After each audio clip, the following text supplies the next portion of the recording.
Hello everyone, I hope সবাই ভালো আছেন। আসসালামু আলাইকুম। আমি আমার একটা নতুন ইউটিউব চ্যানেল খুলছি, এটা আমার ফার্স্ট ভিডিও। এখানে হচ্ছে বালাচাও ভর্তা করছিলাম। বালাচাও ভর্তা কম বেশি আমাদের সবারই পছন্দ। বালাচাওটা একদম রেডি ছিল, তারপরও আমি একটু পেঁয়াজ, একটু রসুন, একটু কাঁচামরিচ ভেজে নিলাম, সামান্য পরিমাণে লবণ, সামান্য সর্ষের তেল ছাড়া কিন্তু কোনো ভর্তাই মজার হয় না।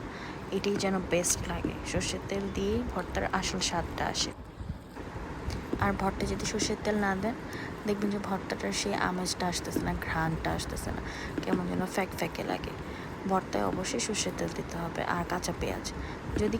যদি কেউ হচ্ছে কাঁচা পেঁয়াজ খেতে না পারেন, তাহলে পেঁয়াজটা হালকা ভেজে নেবেন, তবুও না কাঁচা পেঁয়াজের স্বাদটা আসে না। যদিও কাঁচা পেঁয়াজ খেলে মুখে একটু হালকা স্মেল আসে, সেটা পরে দাঁত ব্রাশ করে নিলেই কিন্তু হয় একটু কষ্ট করে। যতই বলেন ভর্তার স্বাদ পেতে হলে একটু তো কষ্ট করতেই হবে। আর বালাচাওটা সবসময় শুকনো মরিচ দিয়ে ভর্তা করি, আজকে আবার একটু কাঁচামরিচ দিয়ে করছি। বিশ্বাস করেন, শুকনো মরিচের থেকে কাঁচামরিচ দিয়ে কেন আমার বেশি ভালো লাগছে। আপনারা একটু ট্রাই করে দেখেন। আর বালাচাও রেডি যেটা থাকে ওটাতে কিন্তু নর্মালি একটু মরিচ থাকেই, ঝাল থাকেই। আমার মনে হয় ওরা একটু মরিচের গুঁড়াটা ওখানে অ্যাড করে দেয়।